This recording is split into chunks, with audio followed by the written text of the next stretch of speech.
Hello मेरे प्यारे दोस्तों, स्वागत है आप सभी का आपके गुरुजी चैनल एसपी पे। आज हम लोग दो चर वाली रैखिक समीकरण के कुछ प्रश्न इंपॉर्टेंट क्वेश्चन को समझने वाले हैं और उसे भी आप लोगों को मैं बहुत ही अच्छे तरीके से समझाऊंगा। अगर आप लोग ये वीडियो शुरू से अंत तक देखते हैं तो मैं आपको इसमें विश्वास दिलाता हूं ये a1/a2 बराबर b1/b2, a1/a2 बराबर b1/b2 बराबर c1/c2 और a1/a2 बराबर b1/b2 not equal to c1/c2 कि जितने भी आप लोगों को संगत समीकरण, प्रतिच्छेदी रेखा, समांतर रेखा या संपाती रेखा को आप लोगों को समस्या या तकलीफ होती होगी समझने में, आज के बाद वो नहीं होगी, क्योंकि आप लोग इसे बहुत ही अच्छे तरीके से समझ नहीं पाते हैं। आपका कंसेप्ट क्लियर नहीं हो पाता है, जिसकी वजह से आप लोगों को समझने में दिक्कत होता है। तो सबसे पहले अगर हम लोग बात करें तो a1/a2 not equal to b1/b2, इसे हम लोग बराबर नहीं है भी हिंदी में बोल सकते हैं। a1/a2 बराबर नहीं है मतलब बराबर नहीं हो b1/b2 के, तब इसका ग्राफीय निरूपण क्या होगा? तब इसका ग्राफीय निरूपण यही होगा कि ये प्रतिच्छेदी रेखा होगी।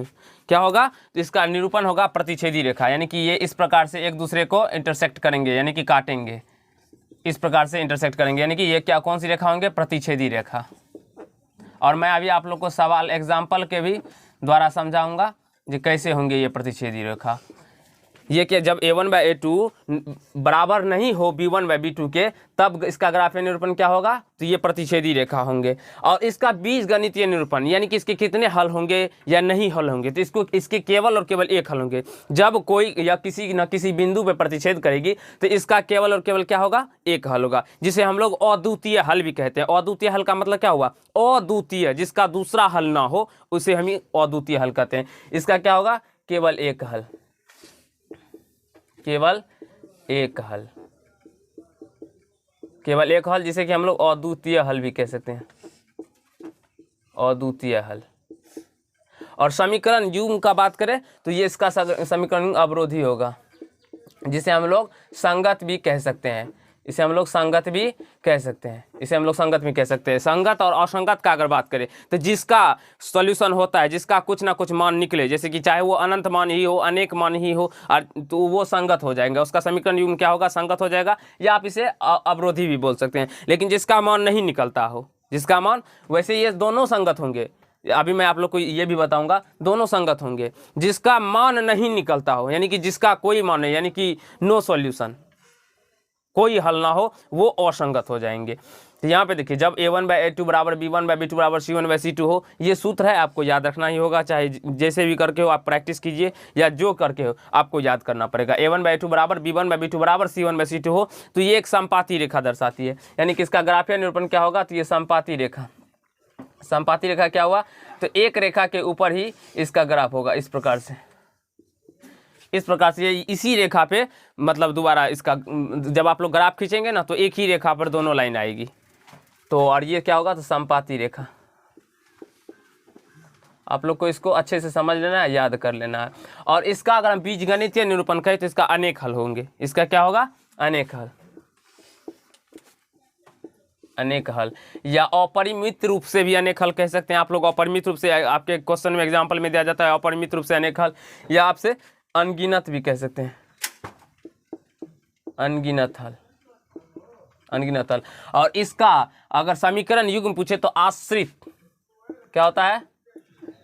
आश्रित। ये आश्रित को हम लोग संगत भी कह सकते हैं। तो दोनों संगत हुआ, लेकिन इसे हम लोग अवरोधी कहते हैं, इसे आश्रित कहते हैं। क्यों? क्योंकि इसका केवल और केवल एक सॉल्यूशन है और इसका अनेक सॉल्यूशन है, इसलिए हम लोग अनेक हल है, इसलिए इसे हम लोग आश्रित कहते हैं, इसके हम लोग अवरोधी कहते हैं। तो जब आप लोगों से अवरोधी और आश्रित करके पूछा जाए तो आप लोग को अवरोधी, अगर ये ऑप्शन रहेगा तो अवरोधी मारना है, और जब आपसे संगत करके, मतलब संगत करके पूछा जाए तो संगत मारिएगा, क्योंकि दोनों का में संगत ही होगा। अब जब a1/a2 बराबर b1/b2 अब बराबर नहीं हो c1/c2 के, तब क्या होगा? तब ये क्या हो जाएगा? तो समांतर रेखा हो जाएगा,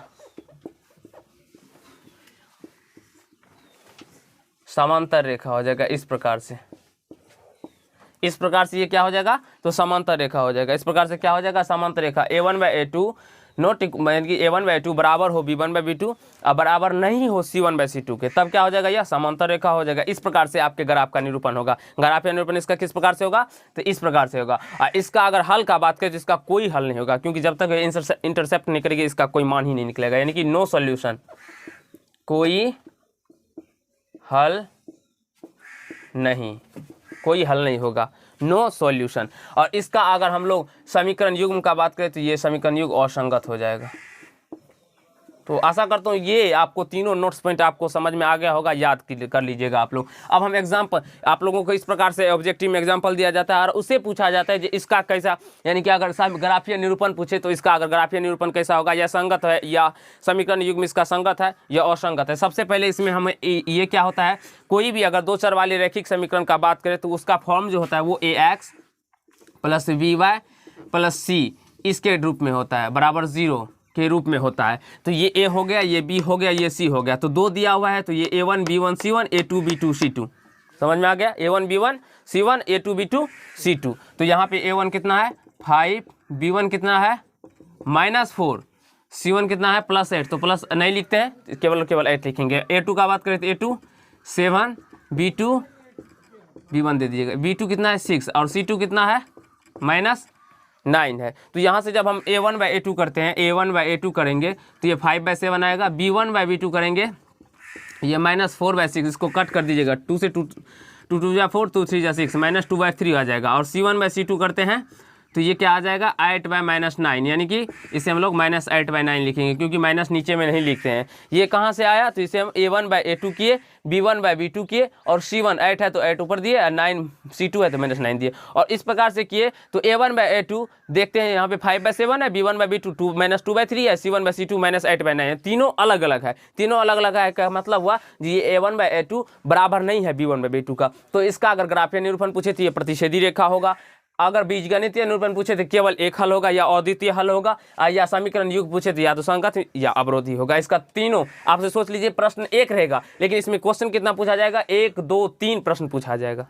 प्रश्न एक प्रश्न से 3 प्रश्न आप लोगों को पूछ सकता है। तो आशा करता हूँ ये तीनों प्रश्न का आप जवाब इस प्रश्न के माध्यम से आप लोग जान गए होंगे। इसमें प्रतिच्छेदी रेखा होगा और इसका केवल एक हल होगा या अद्वितीय हल होगा, और इसका अवरोधी संगत होगा, अवरोधी होगा, समीकरण युग्म अवरोधी या तो संगत होगा। अब यहाँ पे देखिए ये इसमें a1 का बात करें तो a1 9 है, b1 का बात करें तो 3 + 3 है, c1 का बात करें तो 12 है।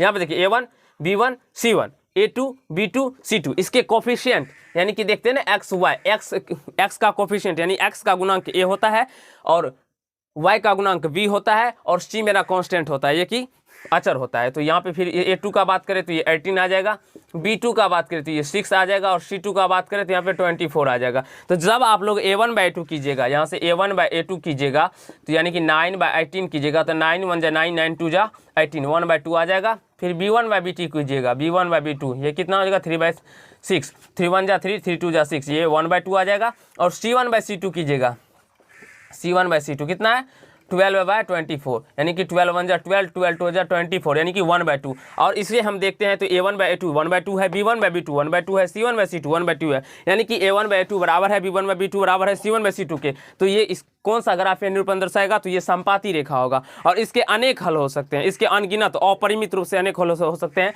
कि अब मैं बताऊंगा, जब मैं आप लोगों को ग्राफीय विधि से बताऊंगा तब बताऊंगा कि कैसे इसके अनेक हल हो सकते हैं, वो भी बताऊंगा सॉल्व करके उसमें। और यहाँ पे अनेक हल हो सकते हैं, इसके अनगिनत हो सकते हैं। और इसका समीकरण युग्म पूछे तो ये क्या हो जाएगा आश्रित, अगर नहीं रहे एग्जाम में तो आप लोगों को संगत मारना है। यहाँ पे भी अवरोधी ना हो तो क्या मारना है संगत। इसका दोनों का समीकरण युग्म संगत होगा, लेकिन इसके केवल एक हल होते हैं तो इसलिए अवरोधी हो जाते हैं, इसके अनेक हल हो जाते हैं तो ये क्या हो जाते हैं आश्रित हो जाते हैं। समझ में आया ना। लेकिन अगर संगत हो तो संगत मारिएगा, लेकिन अवरोधी ना हो तो संगत मारेंगे, ठीक है। आश्रित हो तो आश्रित मारेंगे, या अवरोधी हो तो अवरोधी मारेंगे, इस प्रकार से। अब चलिए यहाँ पे ये प्रश्न को देखते हैं। यहाँ पे इस प्रश्न को देखिए, सबसे पहले हम अगर a1 का बात करें तो a1 यहाँ पे कितना है 6, b1 कितना है -3, c1 कितना है 10, a2 कितना है 2, b2 कितना है -1, c2 कितना है 9, है ना, दिखाई पड़ रहा है वहाँ पे। यहाँ पे हम लोग समझेंगे a1/a2 निकालते हैं। a1/a2 कितना है 6/2, 6/2 करेंगे तो हम कितना आ जाएगा 6/2, 2 से 2 1 जा 2 2 2 जा 3 2 3 जा 6 यानी कि 3/1 आ जाएगा। b1/b2 करते हैं, b1/b2 कितना है b1 -3/1 है, -1 है, -3/-1 है। देखिए -3 -1 यहाँ पे कुछ ना है तो -1 है, ये समझ लेना आप लोग को। और प्लस नहीं लिखते हैं लेकिन माइनस लिखा जाता है, तो -3/-1 माइनस से माइनस चला जाएगा 3/1 आ जाएगा। c1/c2 करेंगे तो ये 10/9 आ जाएगा, c1/9 C2 10/9। तो यहाँ पे हम अगर देखते हैं इसका अगर अनुपातों की तुलना करते हैं तो A1/A2 3/1 है, B1/B2 3/1 है और C1/C2 10/9 है। इसका मतलब ये हुआ कि A1/A2 बराबर है B1/B2 के, क्योंकि यहाँ पे भी देखेंगे 3/1 और यहाँ पे भी मिलता है मेरा 3/1, यानी कि ये दोनों बराबर है। और बराबर नहीं है C1/C2 क्या है, तो ये बराबर नहीं है। तो जब ये बराबर नहीं हो तो ये क्या हो जाएगा, समांतर रेखा होगा और इसका कोई हल नहीं होगा, नो सॉल्यूशन होगा। और इसका अगर समीकरण युग्म पूछे तो क्या हो जाएगा, असंगत हो जाएगा। तो आप लोगों को समझ में आ गया जी, 1 2 3 यानी कि 3 9 प्रश्न आपसे बनने के मतलब एग्जाम में, और 9 3 12 प्रश्न आपको केवल इस चार्ट के माध्यम से पूछा जाएगा। इस चार्ट से कितने प्रश्न एग्जाम में बनेंगे, 12। आप लोगों को दे देगा जी मतलब किसका और किस अनुपातों की तुलना ग्राफीय, यानी किस अनुपातों की तुलना किस अनुपातों के ग्राफीय निरूपण प्रतिच्छेदी रेखा दर्शाता है। और उसमें ऑप्शन में रहेगा A1/A2 not equal to B1/B2 A number, B number में रहेगा A1/A2 बराबर B1/B2 बराबर C1/C2, C नंबर में ऑप्शन रहेगा A1/A2 बराबर B1/B2 not equal to C1/C2, उसमें D नंबर रहेगा, इनमें से कोई नहीं। तो आपको उसमें चूज करना होगा जो कौन सा होगा और कौन सा नहीं होगा।